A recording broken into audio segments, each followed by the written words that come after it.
Welcome. Today, we're not summarizing just another book. Today, we are entering a world of stars, love, roses, childhood, pain, truth, and invisible things that matter more than anything in this world. This is The Little Prince, a book that has sold more than 200 million copies. A book that has been translated into over 500 languages and dialects. And a book that is loved not just by children, but by people of all ages, from every part of the world. It's one of the most read, most gifted, most quoted, and most tattooed books in human history. But here's the strange truth. Most people read it and never truly understand it. They think it's just a children's story. They think it's about a boy and a flower. They read it in school and forget it like homework. But this time, it's different because I'm going to take you deep inside the meaning of every chapter, every symbol, every word, every tear, every lesson that the author wanted to give you when he wrote this book during the war, with a broken heart, with a dream to teach adults the truth they had forgotten as children. Why this book matters. It's about childhood and how we lose it. It's about love and how we misunderstand it. It's about responsibility and why it hurts. It's about the invisible things, what we feel, what we believe, what we give to someone we love, and what they never see. This book will show you the pain of growing up, the loneliness of being misunderstood, the importance of small things, and the quiet beauty of one rose, one person, who becomes your entire world. Why this video is long? Because this is not a summary. This is not a school project. This is a journey. We are going to walk beside the little prince, from his planet to Earth, from his confusion to understanding, from his rose to his goodbye. And we are not going to rush it, because some books don't need speed, they need soul. If you're learning English, this is perfect for you, because The Little Prince is written in simple English, but deep emotions. You will learn how to understand English through feeling, not just grammar. You'll hear real storytelling and improve your listening skills without even trying. Now let's begin. And don't forget to watch till the end. Chapter 1. The Drawing That No One Understood. The story begins not with the prince, but with the narrator. A man, a pilot, a grown-up. When he was a little boy, he loved drawing. One day, he drew a picture of a boa constrictor, a giant snake, that had swallowed an elephant. It looked like this: a strange shape, round, closed, mysterious. He showed it to the adults. They said, "Why would you draw a hat?" They couldn't see the elephant inside. They couldn't imagine. They couldn't feel. So the boy tried again. He drew the snake from the inside, showing the elephant inside the belly. Now the adults said, "Stop drawing. Do something useful, like geography, math, or grammar." So he stopped drawing. He gave up on being an artist. He became a pilot. But deep inside, he never forgot that feeling of being a child, full of imagination, in a world of adults who only see with their eyes, not with their heart. This first chapter is a warning that most people lose their vision as they grow. They don't see what things really are. They only see what they're told. And this book is going to teach us to see again, like children. Chapter 2. The Boy with Golden Hair. Years later, the narrator becomes a real pilot. But one day, while flying over the Sahara Desert, something goes wrong. His engine breaks. He crashes, alone, far from any help. He has only enough water for 8 days, no people, no cities, no hope. He spends the first night sleeping under the stars, and then Just as the sun rises, he hears a small voice. "Please draw me a sheep." He opens his eyes and sees a little boy with golden hair, a scarf, and eyes that looked like they came from another world. No fear, no hello, just, "Draw me a sheep." The narrator is shocked. Who is this child? How did he get here? What is he doing alone in the middle of the desert? But the boy asks again, gently but seriously, "Please, draw me a sheep." So the narrator tries.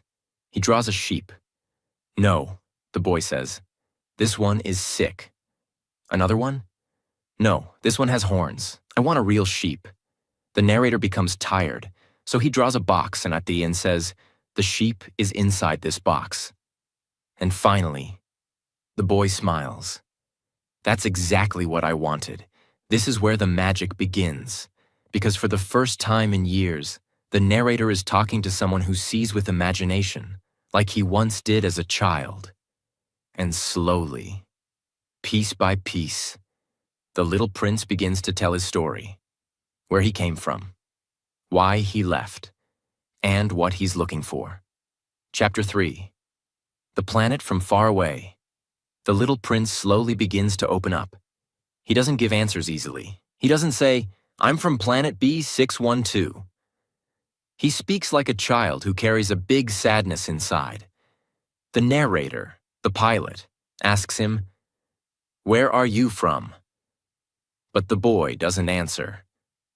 Instead, he asks, "When a sheep eats bushes, does it also eat flowers?" The narrator is confused. "Yes, if the flower has no thorns." "Then what are the thorns for?" This simple question becomes deeper than it seems. The prince wants to know, why do flowers grow thorns if they can't protect themselves? And he keeps asking, with more emotion, more fire. Why would a flower try to defend itself if it's still in danger? Why? Tell me. Suddenly, he reveals what's inside his heart. He's not just asking about flowers. He's thinking about one flower, the one on his planet, the rose he left behind, the rose he loves, but doesn't understand.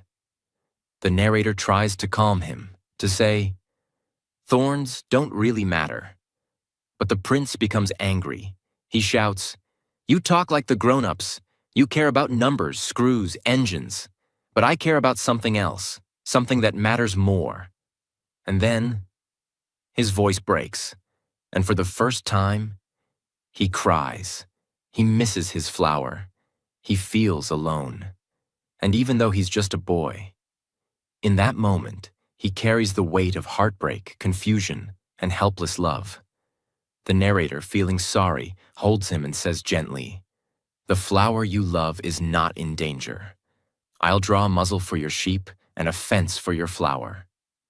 And slowly, the prince calms down. This chapter shows us something deep. Children feel love more deeply than adults.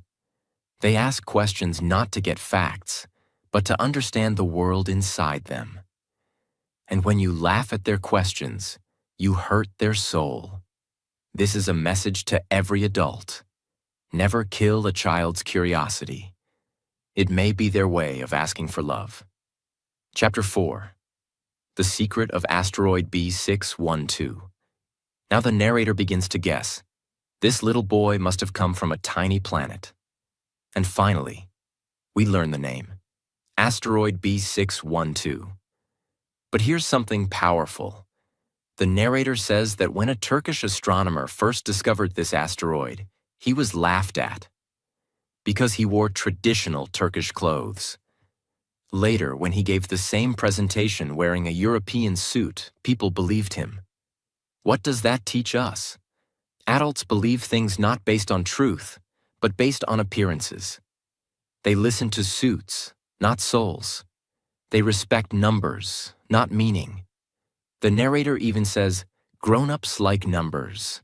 They ask how old you are, how much money your father makes, how much your house costs. But they never ask what makes you happy, or if you like butterflies. This chapter is full of pain. It shows how the world kills magic with seriousness, how people forget imagination and choose only what is useful. But The Little Prince was never about usefulness. It's about what's invisible but important.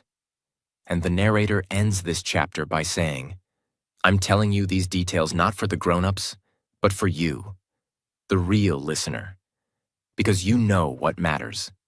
You can see with your heart. This is your reminder. Don't become one of them.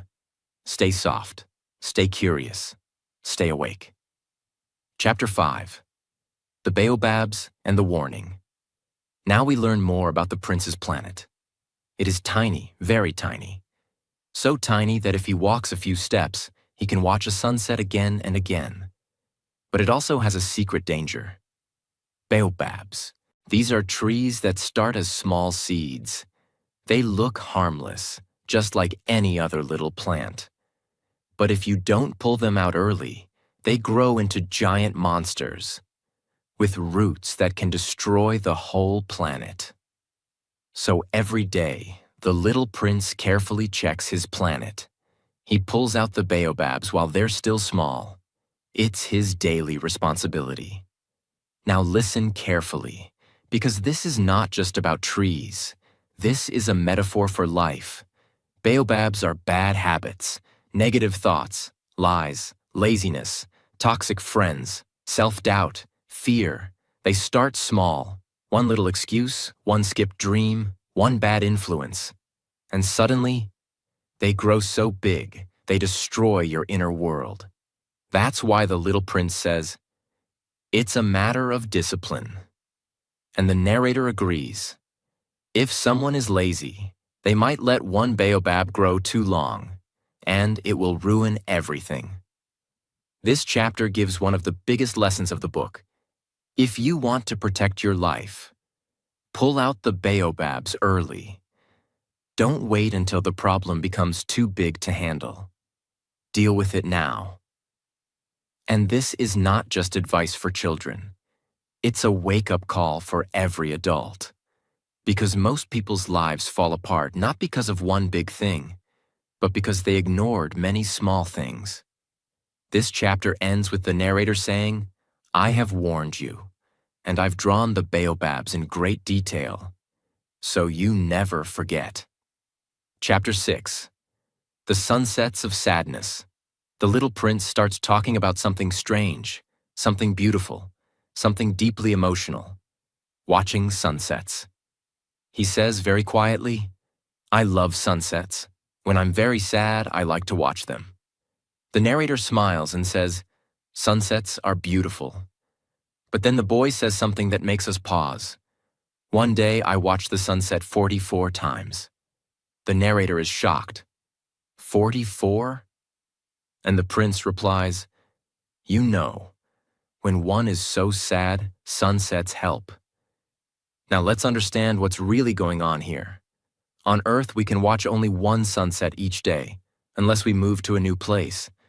But the prince lives on a tiny planet, so small that if he moves his chair a few steps, he can watch the sunset again, and again, and again.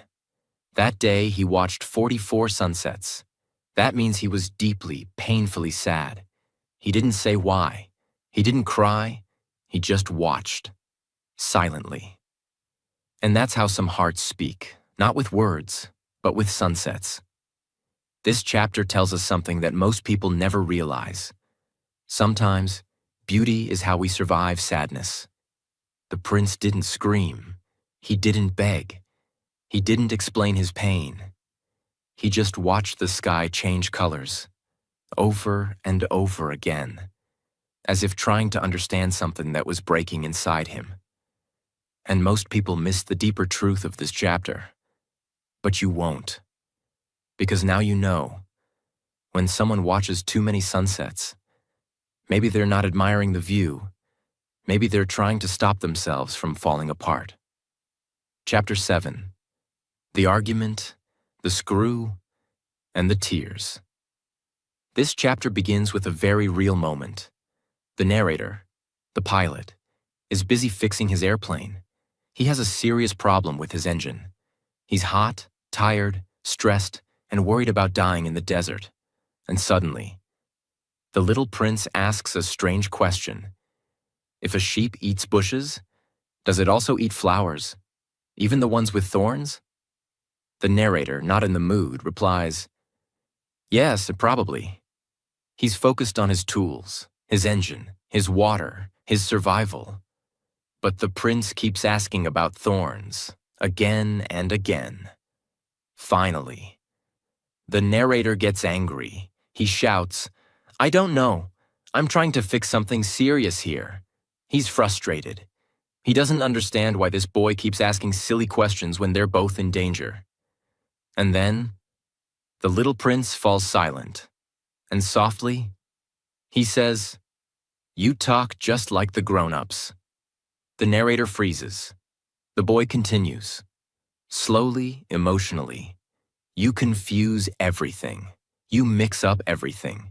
You talk about serious things, but you don't know what's important. And then he says, if someone loves a flower that only exists on one planet, and if that flower might be eaten by a sheep, then that's important. That's serious. And suddenly, he begins to cry. He covers his face with his hands. His shoulders shake, and all the sadness he had hidden through 44 sunsets comes out. If my flower is gone, it's like all the stars go out. The narrator feels ashamed. He kneels beside him and says gently, your flower is not in danger. I will draw a muzzle for your sheep. I'll draw a fence. I'll protect your rose. This chapter breaks the heart, because for the first time, we see the little prince's pain in full light. He doesn't care about engines. He doesn't care about screws. He doesn't care about survival. He cares about one flower on a faraway planet. A flower that may not survive. A flower he left behind. A flower he still loves. And that's how love feels sometimes. Even when you're in danger yourself. You only care if they are okay. Chapter 8. The rose appears. Finally, we learn the full story of the flower, the one the little prince has been crying for. She appeared one day, slowly, quietly, growing from a mysterious seed that had never been seen before. At first, the prince was amazed. She was beautiful, so elegant, so graceful. Her petals opened one by one, but very soon, she began to speak. She was proud. She was demanding. She would say things like, you haven't put a screen around me. What if there are tigers? The prince tried to explain there were no tigers, but she kept making dramatic comments. She would say, I don't like the wind. I need a glass dome. You must admire me. And the prince, confused and in love, did everything she asked. But inside, he began to feel doubt, pain, frustration. He didn't understand why she acted this way, why she wasn't more grateful, why she seemed to care more about being admired than being close to him. But the truth was, the flower was shy. She didn't know how to show love, so she wore pride as her mask. This chapter is one of the most painful of all, because it teaches us something real. Sometimes, the one we love the most is also the one we hurt the most. Not because we want to, but because we don't know how to love properly yet. The rose wasn't evil. She was insecure. The prince wasn't heartless. He was confused. And between two people who loved each other, silence grew. Chapter 9. The farewell to the flower. After many days of silent sadness, the little prince makes his final decision. He will leave his planet. He wants to understand the world. He wants to know why his heart is hurting. He wants to visit other planets and maybe forget the pain. But before he leaves, he has to say goodbye to his volcanoes, to his tiny planet, and to his flower. He cleans out his 2 active volcanoes, which he uses to cook breakfast. He also cleans the 3rd one, which is extinct. He says, "You never know." And then, the hardest part begins. He goes to his flower. She is proud, as always, but also softer than before. She says, "I was wrong to treat you badly. Please be happy. Don't put the glass dome over me anymore. I don't need it. I'll be fine. I'm strong. I love you." The little prince is surprised. She's finally showing her love. But he's already leaving. There is a long silence between them. No hugs, no dramatic tears, just a quiet, painful goodbye. The flower says, "Don't wait around. You decided to go, so go." And the prince walks away. Now let's pause here and understand something very, very deep. This moment is not just a goodbye. It's a lesson in real love. The flower doesn't say, "Don't leave. Take me with you. You'll regret this." She simply says, "Be happy. That's enough." And this is what true love looks like sometimes. Letting someone go, even when it breaks your heart. Not controlling them. Not begging them. Just quietly wishing them peace. And hiding your pain behind the wind. This chapter is short in words, but infinite in meaning. Chapter 10. The Planet of the King. The little prince begins his journey. He visits a series of tiny planets, each one with just one grown-up. The first planet has a king on it. This king wears a long robe.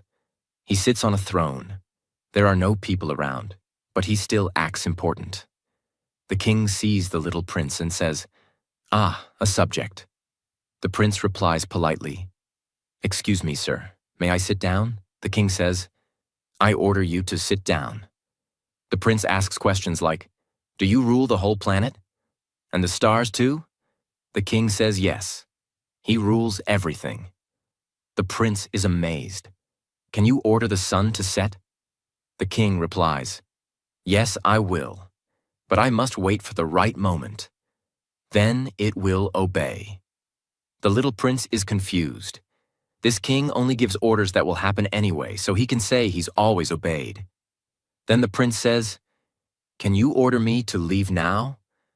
The king says, "I order you to leave, but come back soon." Now, let's break this down. This king shows us the adult obsession with control. He wants to be seen as powerful. He gives orders to no one. He pretends to rule everything. But in truth, he is alone.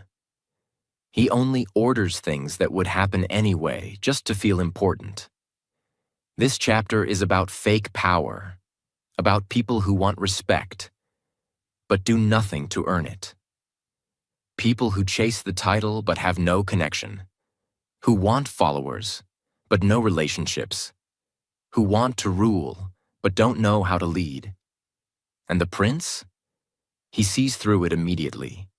He is polite, but he leaves. He is searching for something real, not a throne, not power. He is looking for meaning. Chapter 11. The Planet of the Vain Man. The next planet is home to a vain man. He wears fancy clothes. He smiles big. He stands like a statue. When he sees the little prince, he says, "Ah, an admirer."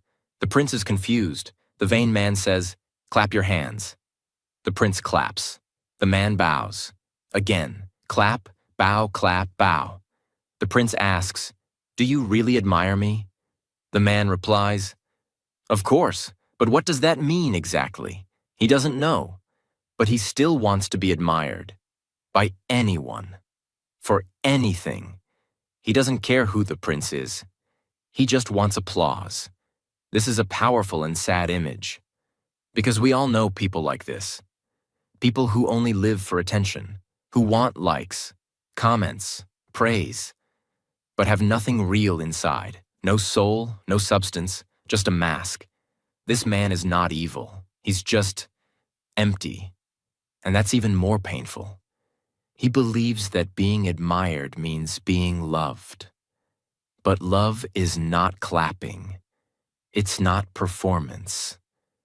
It's not about being seen. It's about being known. The little prince soon gets bored. He sees that the man doesn't care about him, only about himself. So he leaves again, still searching, still lonely, still trying to understand why people become like this. Chapter 12. The Planet of the Drunkard. This planet is small, lonely, and dark.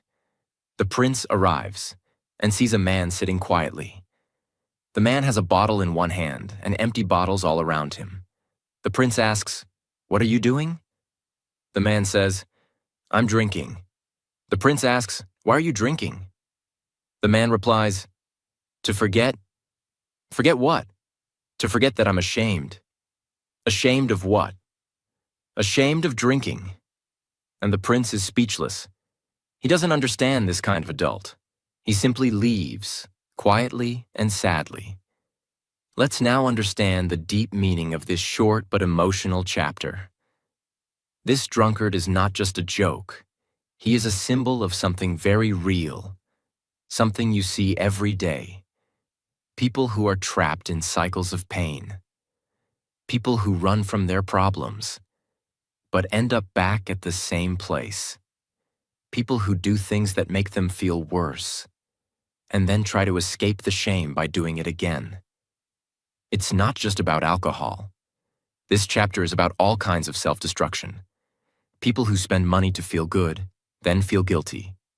People who hurt others, then hurt themselves.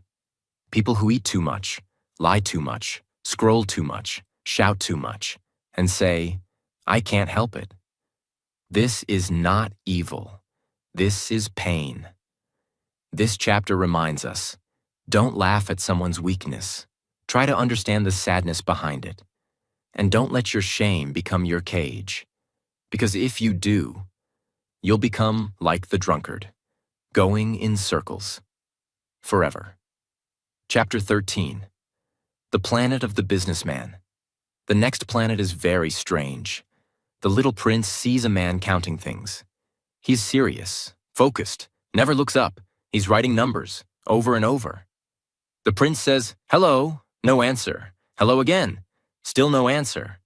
Finally, the man says, "I am very busy, don't disturb me." The prince asks, "What are you doing?" "I am counting the stars." "Why?" "Because I own them." The prince is confused. "How can you own the stars?" "Because I thought of it first. That makes them mine." "What do you do with them?" "I put the numbers in a bank. I write them in a book. I keep them safe." Now pause. Take a deep breath. This is not just a man counting stars. This is a man who represents greed without joy. He doesn't look at the stars. He doesn't love them. He doesn't feel anything. He just wants to own them, to say they're his. The prince says something wise. "I have a flower. I water her. I take care of her. She's mine because I love her. But you do nothing for the stars." This is a huge lesson about modern life. You don't own what you do not love. Having something doesn't mean it belongs to you. Loving something, caring for it, being present with it, that's what makes it yours.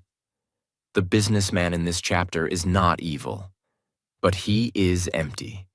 He's obsessed with counting, but he has forgotten how to feel. Chapter 14.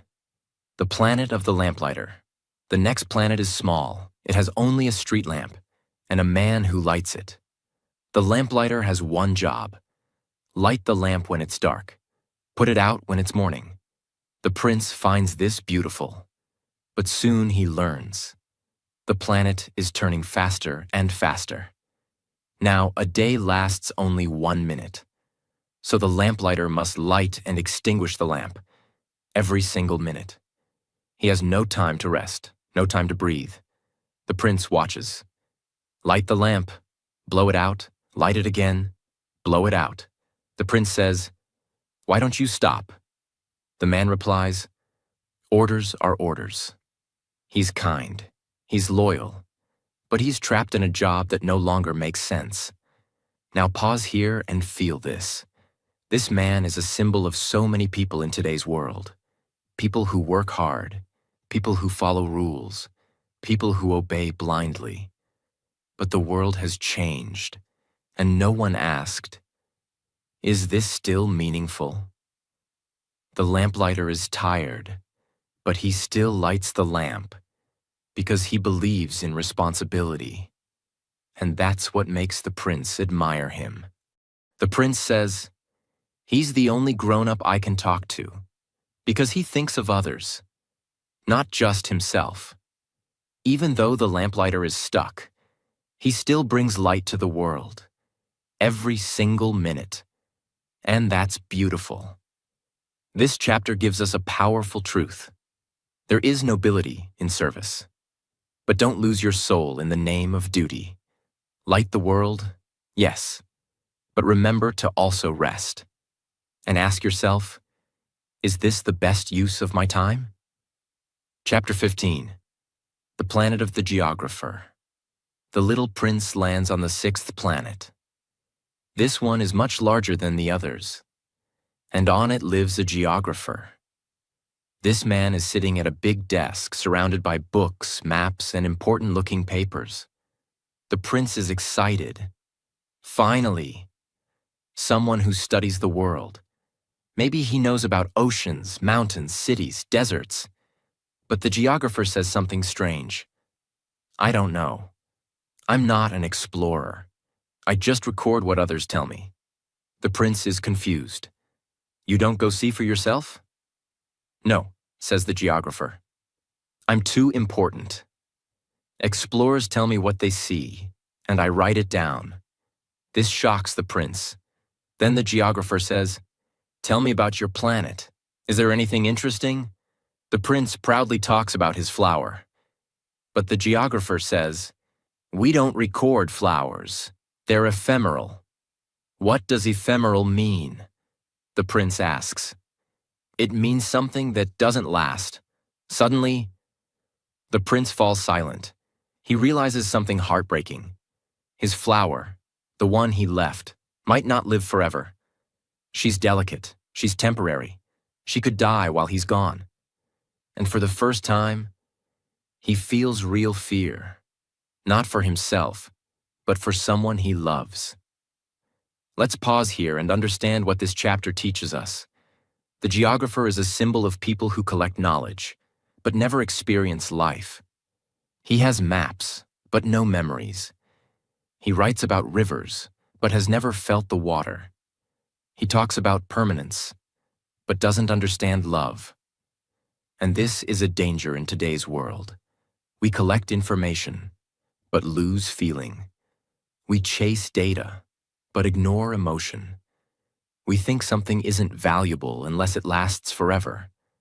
But some of the most beautiful things in life are temporary. A sunset, a flower, a moment of love, a goodbye. This chapter teaches us, don't wait until something disappears to realize it was everything. The prince decides it's time to go to his next and final stop, planet Earth. Chapter 16, Arrival on Earth. The narrator tells us Earth is not like the other planets. It's not home to one king, or one drunkard, or one vain man. It has hundreds of kings, thousands of businessmen, millions of vain people, and billions of adults who have forgotten how to see. It is full of rules, wars, borders, routines, systems, numbers, and noise. But it's also full of beauty, life, and secrets, if you know where to look. The narrator gives us a picture of just how crowded Earth is. There are 2 billion adults, and if they all stood close together like sardines, they would take up a space the size of a city square. In short, the Earth is big, and yet, even in this massive, complicated planet, the little prince lands quietly, invisible, and unnoticed, in the middle of the desert, just like the narrator did years later. He doesn't land in a city, not in a palace, not among people. He lands alone. And that's symbolic, because even though Earth is full of people, most people feel alone. We live in crowds, but we are disconnected. We are surrounded by others, but still searching for someone to understand us. This chapter is a quiet entry, but it sets up the most powerful moments that are coming next, because now, the little prince is here, on Earth, and the story is about to change forever. Chapter 17. The Snake in the Desert. As the prince walks through the endless sand, he meets a golden snake. It is thin, smooth, and silent. It looks small, but feels powerful. The prince says, "Good evening." "Where are the people?" The snake replies, "In the desert. You are alone here." The prince agrees, "I am alone too." The snake looks at him and says, "I can help you go back to where you came from." The prince is confused. "You can?" "How?" The snake replies, "Anyone I touch. I send them back to the earth they came from." The prince says, "You speak in riddles." The snake smiles. "I solve them all."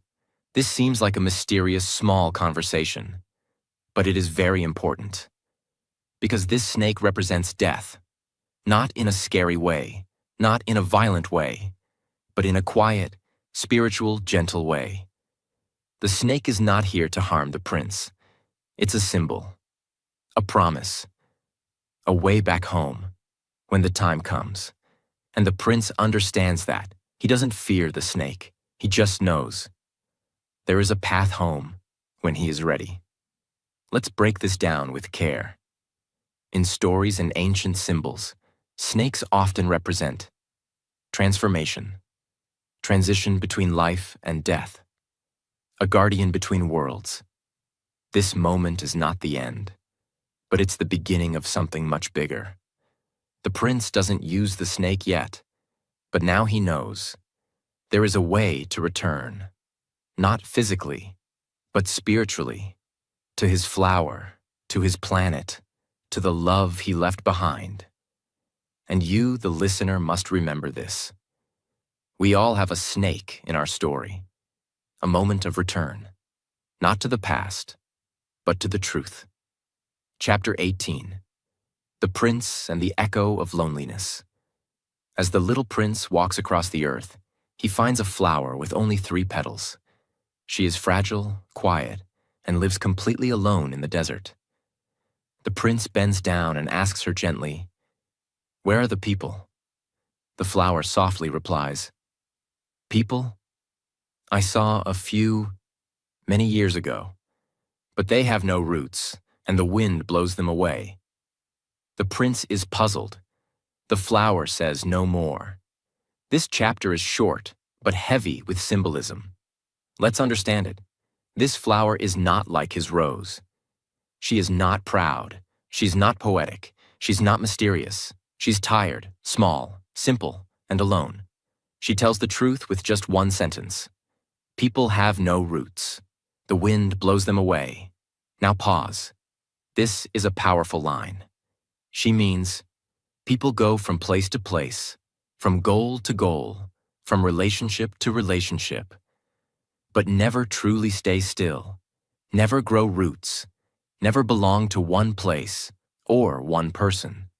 And because of that, they are always chasing, but never anchored. The flower disappears into the silence of the desert, and the prince walks on. Because sometimes in life, you meet people who speak few words, but those words shake you forever. Chapter 19. The Echo on the Mountain. Now the little prince climbs a high mountain, hoping to see the whole world from above and maybe hear a real voice.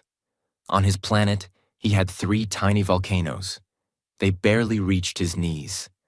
But here on Earth, the mountains are huge. He climbs and climbs, and finally shouts into the wind, "Hello!" A voice answers, "Hello, hello, hello." He shouts again, "Who are you?" And the voice repeats, "Who are you? Who are you?" The prince frowns. Be my friend. I am alone, and the echo repeats, I am alone. I am alone. He listens carefully, but the only voice he hears is his own, bouncing back. Let's now explore this deeply. This chapter is only a few lines long, but it is one of the most painful in the book, because it shows something most people feel at some point. The pain of talking to the world and hearing only your own voice. You want connection. You want someone to reply. You want love, understanding, presence. But instead, you get echoes. People don't really answer you. They just reflect your voice back to you. And in that moment, the prince realizes, Earth is big, but still lonely. That's a feeling most people today can relate to. You message someone, and they reply with one word. You try to open your heart and get silence. You try to love and feel alone in return. And the prince? He doesn't cry. He doesn't scream. He just keeps walking, because sometimes you have to keep going through the silence before you find someone who truly listens. Chapter 20. The Garden of Roses. And now, the moment that breaks the little prince's heart. He's walking through the fields, still thinking of his Rose back home. In his mind, she is special, unique, one of a kind.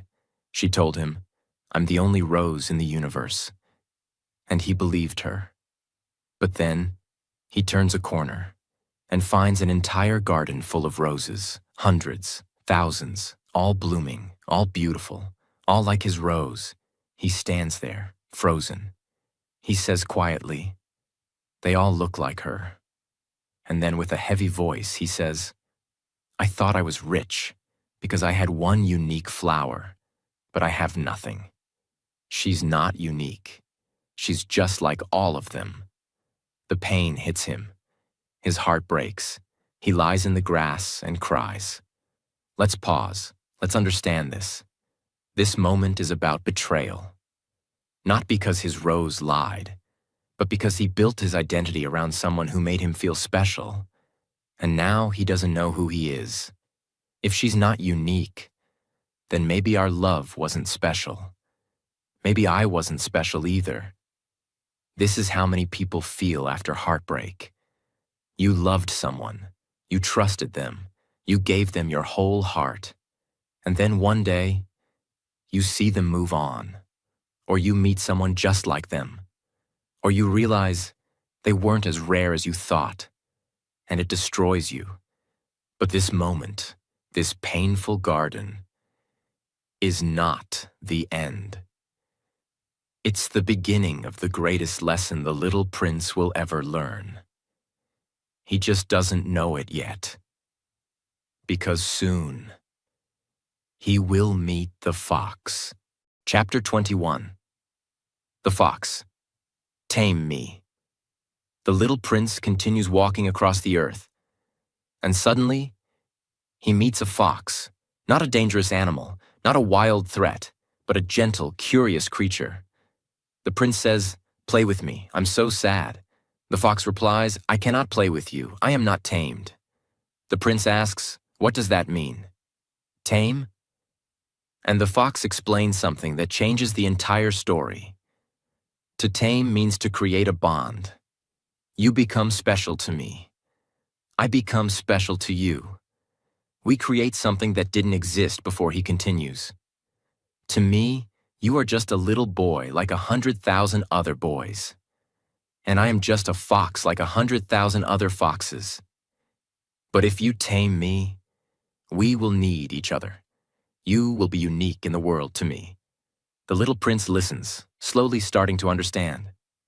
I'm beginning to understand, he says. He sits with the fox every day. At first, from a distance, then closer still. Each day the fox teaches him, you must come at the same time each day. That way, my heart will begin to expect you, and slowly. The two of them tame each other. They don't say much. They just sit together in the grass, quietly, feeling the connection grow between them. And then, the time comes for goodbye. The little prince says, "It's time for me to go." The fox says, "Yes, and now I will cry." The prince is surprised. "But it was your idea. I never meant to hurt you." The fox smiles with sadness and says, "Yes, but because you tamed me, my life is full of color now." And then, the fox gives him a gift, a secret. It is only with the heart that one can see clearly. What is essential is invisible to the eye, and finally, you become responsible for what you have tamed. Let's pause here, because this chapter is not just important, it is the most powerful lesson in the entire book. The fox is not teaching the prince how to play, he is teaching him how to love. Here's what the fox means. Love is not about owning. It's not about appearances. It's not about being the only one. Real love is built slowly, through time, presence, rituals, and understanding. When you give someone your time, when you wait for them, when you grow with them, they become irreplaceable. And with that, the prince remembers his rose. She may not be the only rose in the universe, but she is the one he tamed. And that makes her unique. This is the moment he truly understands. My rose is important because of the time I gave her, because of how I cared for her, because of how we tamed each other. He is no longer confused. He is no longer angry. He is no longer lost. This chapter is the answer to every question he had in his heart. Chapter 22. The Railway Switchman. After the goodbye with the fox, the little prince walks again. He meets a railway switchman, a man who controls trains that pass through. The man explains, "I send trains to the right or left. Some trains go one way, others go the opposite." The prince watches the trains go by. He sees passengers inside, looking out the window. Children with their faces pressed against the glass. Adults staring ahead, busy, serious, tired. The prince asks, "Where are they going?" The switchman says, "They don't even know. They're just in a hurry." The prince asks, "Why are the children looking outside?" "Because children always know what they're looking for," the man replies. Now this might seem like a quiet chapter, but it holds another powerful message. Let me explain. The trains represent life's speed. Everyone is in a rush, always moving, always changing direction. But no one is asking, "Why am I in a hurry? Where am I going? What am I chasing?" Adults chase money, work, status, stuff, but they lose connection, presence, and peace. And the children? They look outside the window, they see beauty, they ask questions, they hold teddy bears, they still remember how to feel. This chapter reminds us, as we grow up, we forget how to look outside. We stop seeing what matters and just move faster. But speed is not success. Sometimes, the most beautiful parts of life come when you stop the train and simply look out the window. Chapter 23. The Sales Clerk with the Thirst Pills. The little prince now meets a strange man, a sales clerk who sells pills that stop thirst.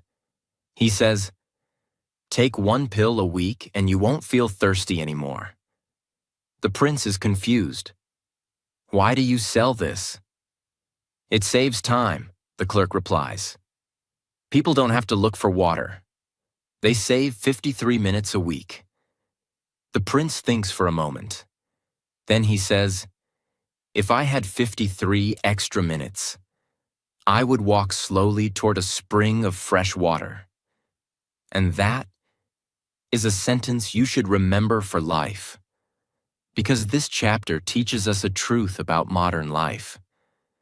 People try to eliminate every discomfort. They want speed. They want shortcuts. They want to save time. But they don't know why they're saving time. They forget that some of life's most beautiful moments come from the journey, not the destination. The prince says, "I would rather walk slowly to a spring than save time with pills." And that shows you his soul. He values presence, nature, stillness, wonder, feeling thirsty, and then feeling joy when drinking water. This chapter may look small, but it's huge, because today we live in a world of thirst pills, quick fixes, speedy solutions, fast food, fast apps, fast money, fast success. But we forget there's beauty in being human, in thirsting and then sipping slowly from a real spring. Chapter 24. The Thirst in the Desert. At this point in the story, we finally return to where the book began. The narrator, the pilot, is still in the desert with the little prince. His plane has been broken for 8 days. His water is gone. He is weak, tired, and close to dying. But the prince is not panicking. He says, "Let's go look for a well." The narrator is surprised. We are in the middle of the desert. You don't find wells in the sand. But the prince keeps walking. His steps are slow. His eyes are calm. His heart is full of silence, but not fear.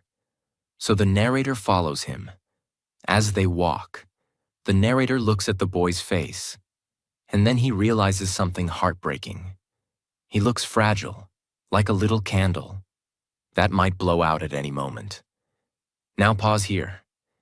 This chapter is about much more than physical thirst.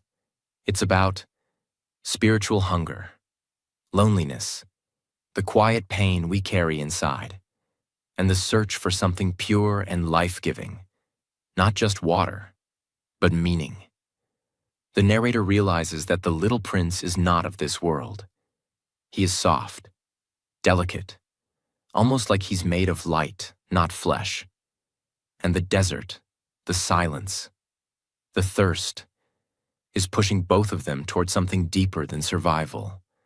They're not just looking for water, they're looking for truth, something real, something refreshing, something that reminds them we are still alive, and it means something.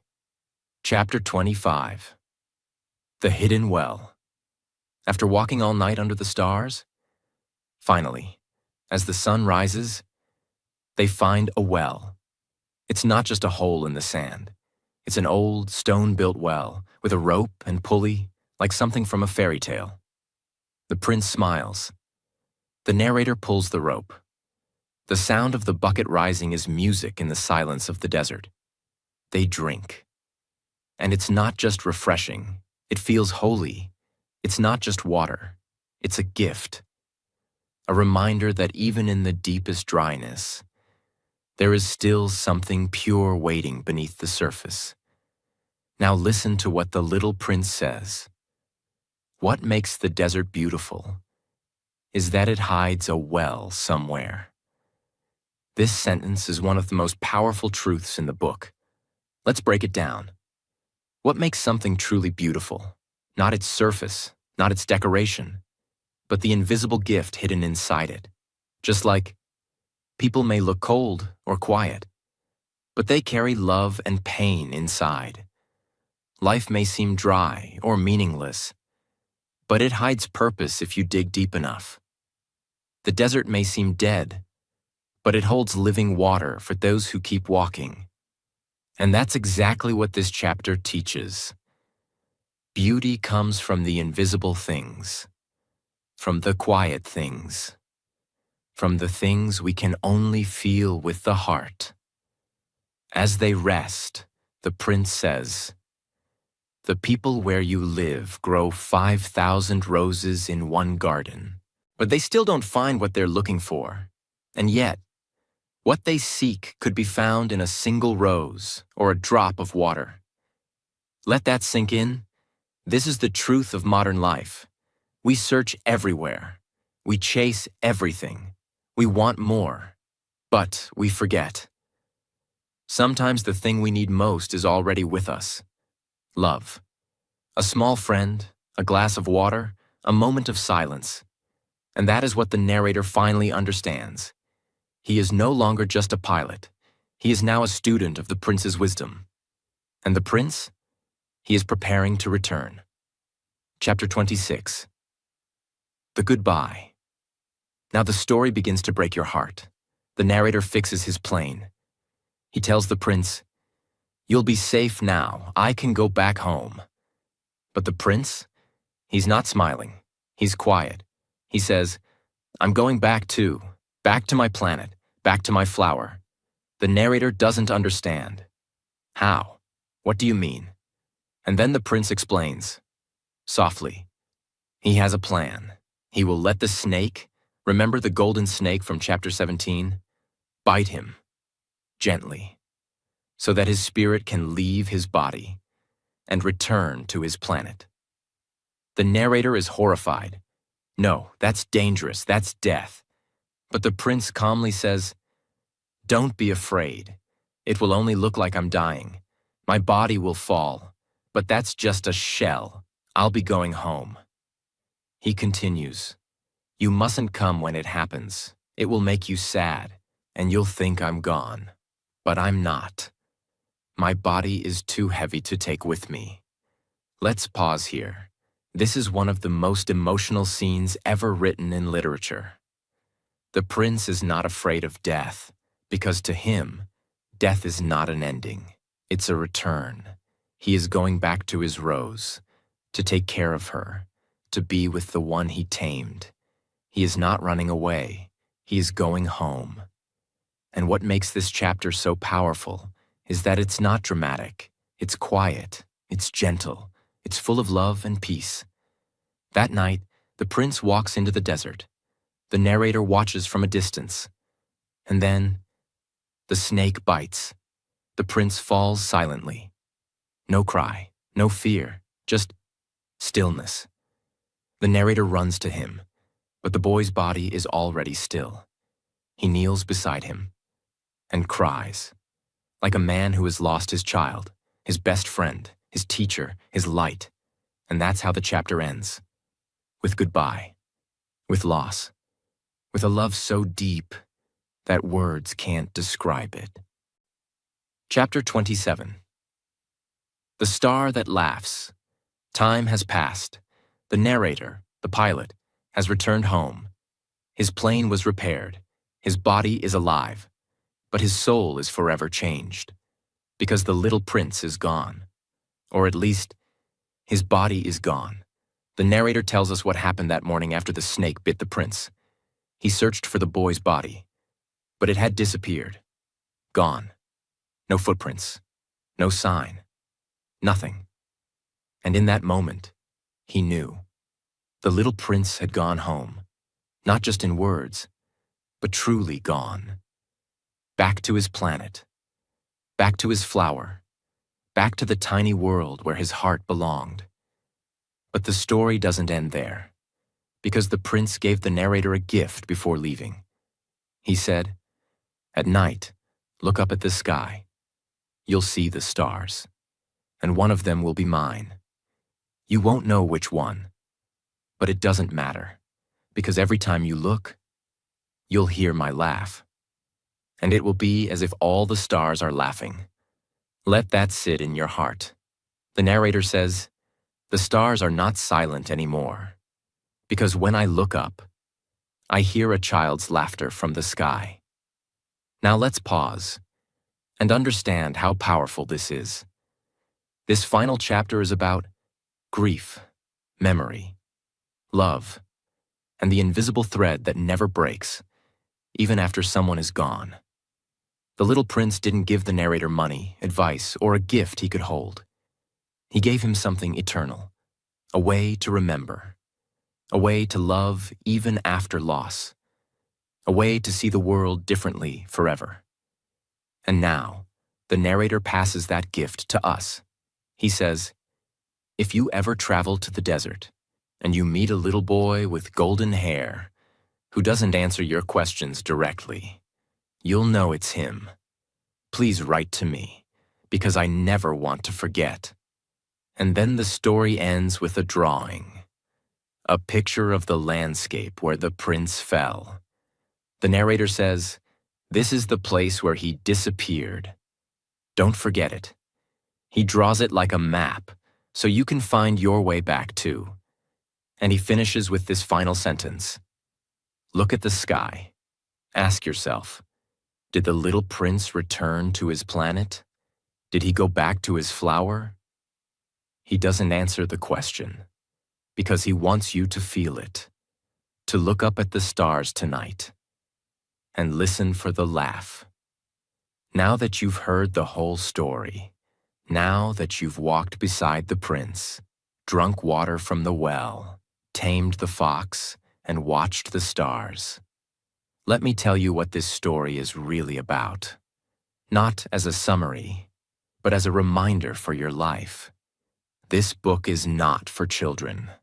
It is for every grown-up who lost their imagination, forgot how to love softly, walked away from someone they once tamed, believed money was more important than presents, counted numbers but never watched sunsets, forgot how to sit quietly in the grass, or stood at a window hearing only echoes. This book is about your rose. Yes, your rose. The one person in your life that you've tamed, the one you gave time to, the one who is not perfect, but special, not because they're rare, but because you made them yours. And now you understand. You are responsible for what you tame, even if they're far away, even if you said goodbye, even if they're only a memory now. This book is about the fox inside all of us, the part of us that says, please, tame me, make me feel seen, make me feel loved, make me feel special in a world full of noise. And when someone tames us, we cry, because they touched our soul, but we don't regret it. Because now the field is golden, the stars are laughing, and the desert is beautiful. So what should you do now? Maybe tonight just step outside, look up at the sky, find the brightest star, close your eyes, and ask, is that the prince's star? Is he laughing now? Or maybe, is that the face of someone I love, someone I miss, someone I tamed, still shining from above? Because if you feel a little tear fall down your cheek, then you've understood the story, and it will stay with you forever. Thank you for listening to this journey, not just with your ears, but with your heart. If this story moved you, if it reminded you of someone, if it made you want to love more gently, live more slowly, and see with the heart, then this was not just a book summary. This was a message, and now it belongs to you. So please, don't forget the prince, don't forget the fox, don't forget the rose, and never forget the sky. Because now, whenever you look at the stars, they will laugh just for you. If this story touched your heart, tell me in the comments. Did you feel it? Did you like it? I'd love to hear what this meant to you. And if you want more powerful stories that improve your English and change your life, subscribe to this channel right now. Because some stories stay in your heart forever, just like the little prince.